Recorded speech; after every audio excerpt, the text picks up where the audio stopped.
जेके media के सभी viewers को हमारी तरफ से शुभ प्रभात। देखिए, असेंबली लगी है लेकिन अलग अलग मुद्दों को वहां पर रेज किया जा रहा है, चाहे वो अनएम्प्लॉयमेंट को लेकर हो या जो डेली वेजेस का जो परमानेंट करने को लेकर मुद्दा हो। लेकिन एक ऐसा भी तबका है जिनके साथ गवर्नमेंट काफ़ी लंबे समय से जो भेदभाव कर रही है, यानी हायर एजुकेशन में मैं बात करूं कंट्रैक्चर लेक्चर की, तो काफ़ी लंबे समय से काफ़ी कम इनको सैलरीज दी जा रही है।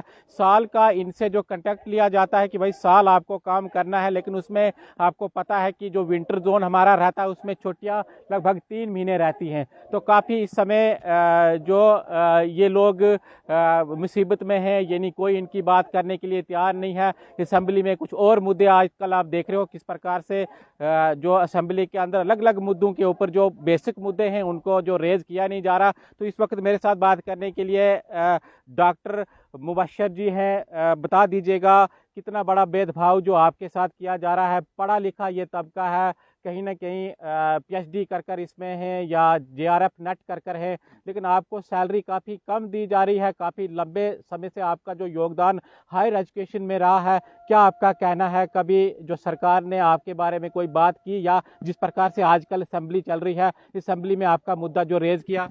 जी, thank you very much sir. बहुत बहुत शुक्रिया आपका कि आपने हमें ये मौका दिया कि हमारी अपनी जो है बात रखने के लिए। देखिए, मैं डॉक्टर मुबशिर जमील, मैं जीडीसी डोडा में एज अ लेक्चरर काम कर रहा हूँ अभी करेंटली। तो वैसे तो ये बोलने में काफ़ी अजीब लगता है कि कॉलेज में काम कर रहे हैं, लेकिन एज ए लेक्चरर काम कर रहे हैं, क्योंकि आपको पता होगा लेक्चरर जो है ये स्कूल्स में होते हैं, 10+2 में होते हैं, कॉलेज में कोई लेक्चरर नहीं होता। लेकिन ये अभी ये हायर एजुकेशन की एक हिसाब से एक नाकामी है कि उन्होंने जो है इस तरीके से ये सिस्टम इस तरीके का एक बना लिया है। ये काफ़ी ऑप्रेसिव और डिस्क्रिमिनेटरी जो है ये सिस्टम बना गया है। तो देखिए, अभी जो है वो तो अभी ऐसे देखिए कहते हैं कि हाँ जी 28,000 इनको सैलरी दी जा रही है। बट कैसे 28,000 भी कैसे दी जा रही है?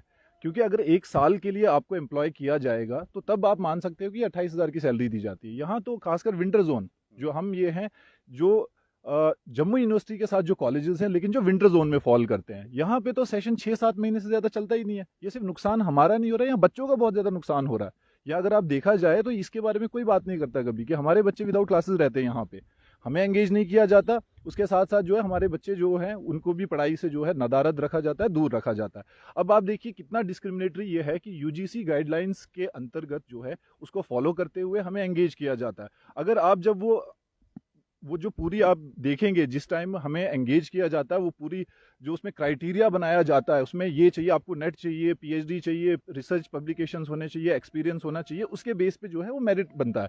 लेकिन जब बात आती है सैलरी की, जो यूजीसी ने रेकमेंड की है वो सैलरी ये नहीं दे रहे हैं। यहाँ पे जो है 28,000 की कंसोलिडेटेड सैलरी दी जाती है। अब वो क्या है कि वो सिर्फ जम्मू एंड कश्मीर में है। अब देखिए जो है यूनियन टेरिटरी ऑफ लद्दाख, जब ये एक स्टेट थी यहाँ पे इतना ही दिया जाता था। जैसे ही यूनियन टेरिटरी ऑफ लद्दाख अलग हो गई, उन्होंने जो है वहाँ पे बेसिक सैलरी कर ली। लेकिन हमारे साथ आज भी ये डिस्क्रिमिनेशन किया जा रहा है। आप किसी भी यूनियन टेरिटरी किसी भी स्टेट में चले जाइए, वहाँ पे बेसिक सैलरी जो है दिया जाता है। हाँ, देखिए, और भी बहुत सारे जो डिपार्टमेंट्स जम्मू कश्मीर के अंदर हैं वो भी कंट्रैक्चुअल हैं, लेकिन उनको कहीं ना कहीं हम देखते हैं कि हर साल उनकी जो सैलरी बढ़ जाती है। लेकिन आपका एक ऐसा जो डिपार्टमेंट है, यानी जो हायर एजुकेशन के अंदर आपकी सैलरी वही है, काफ़ी लंबे समय से हम देख रहे सर, हैं। आप ये देखिए जो है हेल्थ एंड मेडिकल सर्विसेज जो है, इसमें दो चीज़ें, दो जगह पे हमारे साथ गलत किया जा रहा है। एक तो ये कि हमारी सैलरी रेज नहीं होती है, सैलरी कम है। इससे पहले 2018 में जो ये सैलरी है एक्चुअली ये 18,000 थी, 18,000 से 28 की गई थी। और 2018 से आज तक जो है इस सैलरी को कोई इंक्रीमेंट नहीं किया गया। अब जो मैं हेल्थ और मेडिकल एजुकेशन की आपको बात कर रहा हूँ, वहाँ पे देखिए क्या किया जाता है। एक तो वहाँ की उनकी सैलरी भी रेज होती है विद टाइम। दूसरी बात, उनको एंगेज किया जाता है 3 साल के पीरियड के लिए, और उसके बाद on the basis of performance उनको और एक्सटेंड किया जाता है। हमारे यहाँ पे क्या है कि हर साल, और रिक्वायरमेंट सर यहाँ रहती है, ऐसा नहीं है कि यहाँ रिक्वायरमेंट नहीं है, लेकिन ये क्या करेंगे, हर साल दोबारा से जो है ये फिर से एक कॉन्ट्रैक्ट के लिए जो है निकलेगा एक फॉर्म, दोबारा से हमें अप्लाई करना पड़ेगा हर साल के लिए। जो है ये हमें ये करता है। हम चाहते हैं कि कम से कम हमारे भी इसमें जो है कॉलेजेस में भी कंटिन्यूएशन हो। जो लोग अगर जिनकी परफॉर्मेंस अच्छी है उनको आगे और जो है वो कंटिन्यू किया जाए। देखिए, रिक्वायरमेंट जो परमानेंट की रहती है, लेकिन हम देखते हैं कि क्यों जो कंट्रैक्चुअल पर ही आपको जो लगाना है, जो पढ़ा लिखा यूथ इस समय है, मैंने आपको पहले ही कहा कि जेआरएफ कर कर है, पीएचडी कर कर है, आपको तो हर साल पोस्टें निकालना चाहिए, क्योंकि हम देखते हैं कि कंट्रैक्चुअल की क्या ज़रूरत है अगर पढ़ा लिखा यूथ है, उसको भी कहीं ना कहीं रोजगार लग जाए। सर आप देखिए, ये इससे पहले जो एक थोड़े जो हम मान सकते हैं कि बल्क में जो पोस्टें निकली थी वो एडवर्टाइज हुई थी 2013 में, जब मैं पीजी कर रहा था। 2013 के बाद से, और वो 13 में जो फॉर्म निकले थे वो फिर से री एडवर्टाइज हुए, वो करते करते 2017 में वो लोग लगे। 17 से लेके अब 25 आ गया, इसके बीच में कोई रिक्रूटमेंट नहीं हुई। हाँ, ये अगर हायर एजुकेशन से आप बात करोगे वो कहेंगे देखिए हमने टाइम टू टाइम पोस्टें निकाली है, पर 150 पोस्ट 200 पोस्ट पूरे J&K के लिए पर सब्जेक्ट वहाँ पे 2-2 3-3 पोस्टें बड़ी मुश्किल से है। अगर रिक्वायरमेंट की हम बात करेंगे, रिक्वायरमेंट सर बहुत ज़्यादा है। मैं अपने सब्जेक्ट की बात करूँ ज्योग्राफी की, पूरे J&K में कोई 70 असिस्टेंट प्रोफेसर हैं जो आज परमानेंटली वर्क कर रहे हैं। हमारे ये जो चिनाब रीजन है, इस चिनाब रीजन में तो बहुत ज़्यादा रिक्वायरमेंट है, लेकिन यहाँ पे जो है बिल्कुल इस चीज़ को हमेशा नज़रअंदाज किया जाता है। अब ये देखिए कि ये जो सिस्टम ऑफ ऑपरेशन है ये इतना स्ट्रांग बन गया है कि हम तो ये भी नहीं कह रहे हैं कि परमानेंट पोस्टें निकालो। आप समझ रहे हैं इस बात को, कि हम ये भी नहीं कह रहे हैं कि परमानेंट, वो तो उम्मीद ही नहीं है, वो तो उम्मीद ही छोड़ दी हमने कि परमानेंट पोस्टें ये निकालेंगे और हम लोगों को एंगेज करेंगे। बट हम ये कह रहे हैं कि अगर हमें आप कॉन्ट्रैक्ट पे भी रख रहे हो, कम से कम जो equal pay for equal work वाला जो सुप्रीम कोर्ट का ऑर्डर है, ये बहुत सारे केसेस में ये ऑर्डर आया कि equal pay for equal work, अगर एक ही इंस्टीट्यूशन में सेम काम किया जाता है उनको आप अलग अलग सैलरी नहीं देते। अभी आप देखिए कॉलेजेस में हम बराबर जो एक परमानेंट असिस्टेंट प्रोफेसर काम और ड्यूटीज करता है वही ड्यूटीज हम भी कर रहे हैं, लेकिन हमारी सैलरी उनकी बेसिक सैलरी के हाफ से भी कम है, नॉट इवन हाफ। देखिए, पहले एलजी प्रशासन था जम्मू कश्मीर के अंदर, अब तो सरकार जो लोगों ने चुनकर अपनी भेजी है। क्या आपका आगे का जो प्लान रहेगा, किस प्रकार से अपनी लड़ाई आप लड़ने जा रहे हो, जिस प्रकार से आपको जो लगातार कुछ सालों से इग्नोर किया जा रहा है? सर ये देखिए, ये सबसे हाईली क्वालिफाइड पढ़ा लिखा तबका है। हम सड़कों पे जाके अपनी कपड़े नहीं फाड़ सकते, हम पुलिस के साथ हंगामे नहीं कर सकते, कि हमारी पढ़ाई का फिर कोई फ़ायदा नहीं है। तो हम एक प्रॉपर डेमोक्रेटिक वे में जो है अपनी बातों को रख सकते हैं, पढ़े लिखे लोग जिस तरीके से रखने चाहिए। आप एक प्रिंसिपल से लेकर और जो कमिश्नर हायर एजुकेशन, जो मिनिस्टर है मिनिस्टर जो है हायर एजुकेशन के, हमने क्या किया है कि हमने उन सब को मेमोरेंडम दिए है। एक एक इंसान से हम 10-10 बार मिले हैं, उनको रिक्वेस्ट की है कि देखिए हमारी ये जेन्युइन डिमांड्स है, लेकिन उनके जो है कानों पे कभी जूं भी नहीं रहेंगी। वो शायद हम जब उनके कमरे से बाहर जाते हैं वो पेपर को डस्टबिन में फेंक देते हैं। तो आज तक जो है हमारी बात नहीं सुनी गई। अब मजबूरन जो है, जो हमारी एसोसिएशन है JK HECTA, Jammu Kashmir higher education contractual teachers association, उन्होंने अब ये कॉल दी है कि हम पेन डाउन स्ट्राइक करेंगे। 3 दिन के लिए पेन डाउन स्ट्राइक चलेगी। आज इसका दूसरा दिन है, कल पहला दिन था, आज दूसरा दिन है और कल तीसरा दिन होगा। अगर इन 3 दिनों के अंदर कोई भी हमारे जो हायर अप्स है उनकी तरफ से अगर कुछ भी ऐसा हमें लगता है कि वो हमारी ये प्रॉब्लम्स को अगर सॉल्व करने के लिए कुछ भी स्टेप्स उठाते हैं, तो हम इस स्ट्राइक को ख़त्म करने का सोचेंगे। या इसके बिना जो है, जब तक अगर हमारी मांगे इस बार पूरी नहीं होंगी, हम इंडेफिनेट स्ट्राइक पे जाएंगे, चाहे उसमें 1 महीने लगे, 2 महीने लगे, हम इसको रोकेंगे नहीं।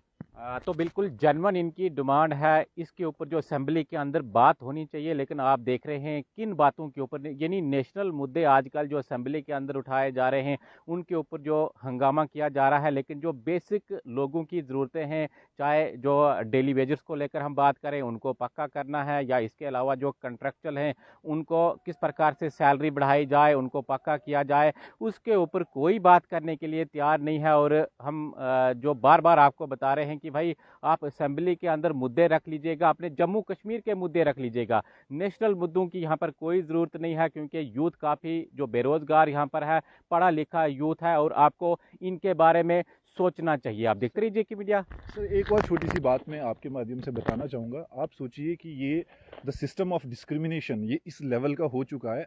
यहाँ जैसे मुझे अब ये 6ठा साल है, 6th सेशन, अगर मैं यहाँ से बाहर जाता हूँ कहीं पे ना, तो वहाँ पे भी मेरे को कोई चांस नहीं मिलेगा अब, क्योंकि ये जो मैंने 6 साल यहाँ पे दिए हैं ये किसी काम के नहीं है।